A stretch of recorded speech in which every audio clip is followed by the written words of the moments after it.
প্রবল বিরোধিতা করেও কি শেষ পর্যন্ত ওয়াকফ আইন মেনে নিল রাজ্য? 5ই ডিসেম্বরের মধ্যে পোর্টালে সমস্ত তথ্য আপলোডের নির্দেশ। 8,000 ওয়াকফ এস্টেট তথ্য আপলোডের নির্দেশ সংখ্যালঘু দফতরে।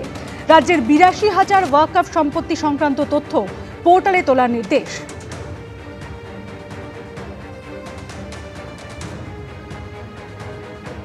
একটা ডিপার্টমেন্টাল একটা ভারত সরকার সেই সিদ্ধান্ত নিয়েছে, তার অনুযায়ী একটা গাইডলাইন এসেছে। গাইডলাইনে একদিকে যখন মানা হবে, পাশাপাশি আমাদের যে প্রক্রিয়াটা, আমাদের আইনগত প্রক্রিয়া বা আন্দোলন সবটাই চলবে।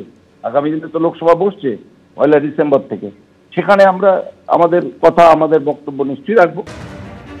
ওয়াকফ সম্পত্তির নিয়ন্ত্রণ কারা করবে তা ঠিক করতে 5ই এপ্রিল ওয়াকফ আইনে সংশোধনী আনে মোদী সরকার, যার বিরুদ্ধে দায়ের হওয়া মামলায় 15ই সেপ্টেম্বর অত্যন্ত গুরুত্বপূর্ণ রায়ে সুপ্রিম কোর্ট জানিয়ে দেয় ওয়াকফ সম্পত্তি রেজিস্ট্রি করতেই হবে। সংশোধিত আইনে সরকার এই সংস্থান রেখেছিল, যার বিরোধিতা করেছিলেন মামলাকারীরা, কিন্তু এই বিরোধিতা খারিজ করে দিল সুপ্রিম কোর্ট। সরকারের পক্ষেই রায় দিয়ে তারা জানিয়ে দিল ওয়াকফ সম্পত্তি রেজিস্ট্রেশন বাধ্যতামূলক। সুপ্রিম কোর্টের তৎকালীন প্রধান বিচারপতি BR গভাই ও বিচারপতি অগাস্টিন জর্জ মসিহার বেঞ্চ জানিয়ে দিয়েছিল ওয়াকফ সম্পত্তি রেজিস্ট্রি করতে হবে। এটি কোনো নতুন নিয়ম নয়, কারণ এই শর্তটি 1995-1913 সালের পরবর্তী আইনগুলোতেও ছিল। তবে ওয়াকফ সম্পত্তি দানে অন্তর্বর্তী স্থগিতাদেশ জারি করা হয়েছে।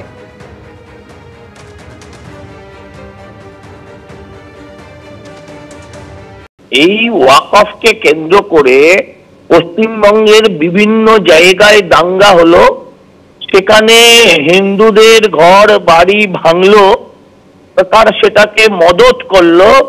এবং আজকে সরকার এই যে সেন্ট্রাল গভর্নমেন্টের যে ওয়াকফ নীতি, সেই ওয়াকফ নীতিকেই তারা যখন অ্যাকসেপ্ট করলো, তাহলে আমার প্রশ্ন, এত মুসলমানদের খেপালেন কেন? সংখ্যালঘু ভাইদের এত খেপালেন কেন? ভোটের মুখে একাধিক জেলায় পুলিশ সুপার বদল। সরিয়ে দেওয়া হলো মালদার পুলিশ সুপার প্রদীপ যাদবকে। মালদার নতুন পুলিশ সুপার পুরুলিয়ার অভিজিৎ বন্দ্যোপাধ্যায়। মালদা থেকে প্রদীপ যাদবকে পাঠানো হলো উত্তর দিনাজপুরের এসপি ট্রাফিকে। বারুইপুরের এসপি পলাশ ঢালিকে পাঠানো হলো পশ্চিম মেদিনীপুরে। SSIB হলেন পশ্চিম মেদিনীপুরের পুলিশ সুপার ধৃতিমান সরকার। ডিআইজি মেদিনীপুর রেঞ্জের নতুন ডিআইজি অরিজিৎ সিনহা। পূর্ব মেদিনীপুর থেকে বাঁকুড়ার নতুন এসপি হলেন সৌম্যদীপ ভট্টাচার্য।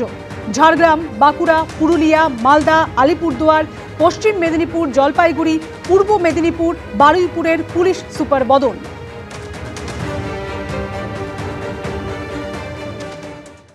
বছর ঘুরলেই রাজ্যে বিধানসভা ভোট, কিন্তু SIR আবহে ভোটের কয়েক মাস আগে থেকেই তুঙ্গে রাজনৈতিক উত্তাপ। একদিকে যখন তৃণমূল নেত্রীর গলায় হুঁশিয়ারি, তখন পাল্টা SIR নিয়ে মমতা বন্দ্যোপাধ্যায়ের বিরুদ্ধে উস্কানি দেওয়ার অভিযোগ তুলল বিজেপি। আমাকে আঘাত করলে আমি সারা ভারতবর্ষ হিলিয়ে দেব। एक मुख्यमंत्री कहती है कि आग लग जाएगा, देश टूट जाएगा, देश के नींव को हिला देंगे। SIR নিয়ে এবার মমতা বন্দ্যোপাধ্যায়ের বিরুদ্ধে উস্কানি দেওয়ার অভিযোগ তুলল বিজেপি। দিল্লি থেকে ধেয়ে এলো আক্রমণ। দুদিন আগে মতুয়াগড় থেকে বিজেপির উদ্দেশ্যে হুঙ্কার ছেড়েছিলেন মমতা বন্দ্যোপাধ্যায়।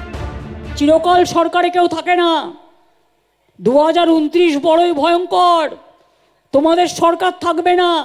শকুনি মামারা সেদিন কোথায় পালাবে, এখন থেকে ঠিক করে জায়গা রেখে দাও। আমাকে আঘাত করলে আমি সারা ভারতবর্ষ হিলিয়ে দেবো। পাল্টা মমতা বন্দ্যোপাধ্যায়কে নিশানা করেছে বিজেপি। जब एक मुख्यमंत्री कहती है कि आग लग जाएगा, देश टूट जाएगा, देश के नींव को हिला देंगे, भारतीय जनता पार्टी को छोड़ा नहीं जाएगा, हमारे ही कार्यकर्ताओं के खिलाफ उकसाया जाता है। बंगाल में न जाने कितने भारतीय जनता पार्टी के कार्यकर्ताओं को मारा गया है, मौत के घाट उतारा गया है, उसके बाद भी मुख्यमंत्री इस प्रकार की भाषा का प्रयोग करती है। দিল্লিতে বসে থাকা লোকগুলোর আগে একটু বাংলা শেখা উচিত। মমতা বন্দ্যোপাধ্যায় কি বলতে চাইছে এবং কি বলার চেষ্টা করছে সেটা বুঝুন, তারপরে দিল্লি থেকে বসে প্রেস কনফারেন্স করবেন। না হলে নরেন্দ্র মোদীর মতোই কবিতা বলতে হবে, যে কবিতা অর্থ এক, আর আপনারা যখন ট্রান্সলেট করে আপনারা যখন ভাঙা বা বাংলায় বলার চেষ্টা করেন, তার মর্মার্থ আরেকটা দাঁড়িয়ে যায়। ফলে বিজেপি নেতাদের কাছে অনুরোধ করবো, যখন বাংলার নির্বাচন নিয়ে ঝাঁপাচ্ছেন, দয়া করে দিল্লির নেতাদের বলুন বাংলার প্রকৃত তর্জমাটা শিখতে। বঙ্গ রাজনীতি এখন SIR ময়, আর তাই মূল প্রশ্ন হলো SIR এ শেষ অবধি কত নাম বাদ পড়বে, সেটাই কি বিধানসভা ভোটে জয় পরাজয় নির্ধারণ করে দেবে? ABP আনন্দ। এসআইআর আবহে অভিনব কায়দায় বাড়ির মালিককে বাবা দেখিয়ে ভোটার কার্ড তৈরির অভিযোগ উঠল বাংলাদেশের নাগরিকের বিরুদ্ধে। অভিযোগ, উত্তর 24 পরগনার অশোকনগরে বাড়ির মালিককে বাবা দেখিয়ে ভোটার কার্ড তৈরি করেছেন বাংলাদেশি কেয়ারটেকার। বাড়ির মালিককে বাবা বানিয়ে ভোটার কার্ড তৈরি করার কথা স্বীকার করে নিয়েছেন অভিযুক্ত।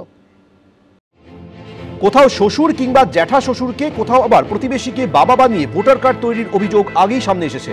এবার উত্তর 24 পরগনার অশোকনগরের বাড়ির মালিককে বাবা দেখিয়ে ভোটার কার্ড তৈরির অভিযোগ উঠল বাংলাদেশের নাগরিকের বিরুদ্ধে। উত্তর 24 পরগনার অশোকনগরের বাসিন্দা হরিপদ সাউ। অভিযোগ, তাকে বাবা দেখিয়ে ভোটার কার্ড তৈরি করেছেন তাদেরই বাড়ির কেয়ারটেকার, যিনি আবার বাংলাদেশের নাগরিক। হরিপদ সাউয়ের মেয়ের দাবি, তাদের বাড়িতে কেয়ারটেকারের কাজ করতেন ভোলানাথ মণ্ডল। পরে একসময় নিজেকে হরিপদ সাউয়ের পালিত পুত্র হিসেবে দাবি করেন ভোলানাথ। নিজের বাবার নামকে বাদ দিয়ে বাড়ির মালিককেই বাবা হিসেবে দেখিয়ে ভোটার কার্ড তৈরি করেন। সেই ভোটার কার্ডে নিজের নাম ভোলানাথ মণ্ডলের বদলে ভোলানাথ সাউ করেছেন তিনি। ভোলানাথ মণ্ডল আমার বাড়িতে কাজ করতে এসেছিল, তারপরে ও আমাদের বাড়ির আমার বাবাকে বাবা সাজিয়ে ভোটার লিস্টে নাম তুলেছে বাংলাদেশি। ওর সাজা হোক। আমার দাদুকে নিজের বাবা বানিয়ে ফেললেন, নিজের নাম জাল করে এখন রয়েছেন, নিজেকে ওই ভারতীয় নাগরিক হিসেবে দাবি করছেন। বারাসাত আদালতও মামলা করার প্রস্তুতি নিচ্ছেন কণিকা মণ্ডল। বাবা মায়ের কাগজপত্র হাতিয়ে নিজের নাম ভোলানাথ মণ্ডল ছিল ওই অভিযুক্ত ব্যক্তির নাম ভোলানাথ মণ্ডল, তিনি নাম পরিবর্তন করে ভোলানাথ সাউ করে দিয়ে সেখানে তার নিজের বাবা হিসাবে এই কণিকা মণ্ডলের যে বাবা আছেন তাকে বাবা সাজিয়ে ভোটার লিস্টে নাম তুলেছেন। বাড়ির মালিককে বাবা বানিয়ে ভোটার কার্ড তৈরির কথা স্বীকার করে নিয়েছেন অভিযুক্ত। আমি পালিত সন্তান, তাদেরই এটা জায়গা জমি। পালিত বাবাকে দিয়ে তো নাম হয় না, সেক্ষেত্রে এটা আপনাকে কেউ আগে বলেনি না। এই নিয়ে শুরু হয়েছে রাজনৈতিক চাপানুতো। এখন তো শ্বশুর বাবা হয়ে যাচ্ছে, বাবা ভাড়া পাওয়া যাচ্ছে। আগে যাত্রা হয়েছিল বাবা কেন চাকর। এবার নির্বাচন কমিশন একটা যাত্রাপালা পরিচালিত করতে চলেছে, যার নাম হবে শ্বশুর কেন বাবা। এটাই পশ্চিমবঙ্গের বর্তমান অবস্থা। হাস্যাস্পদ হয়ে গেছে গোটা রাজ্য। যেটা যেটা মনে করবে সেই অনুযায়ী তদন্ত হবে এবং যাই হোক না কেন সম্পূর্ণ সহযোগিতা হবে। এসআইআর আবহে সামনে আসছে ভুরি ভুরি অনিয়মের অভিযোগ। এমন কত ভুয়ো ভোটার লুকিয়ে রয়েছে এ রাজ্যে, তা জানা যাবে এসআইআর এর পরে। সমীরণ পাল, এবিপি আনন্দ, উত্তর 24 পরগনা। এবিপি আনন্দ, এগিয়ে থাকে, এগিয়ে রাখে।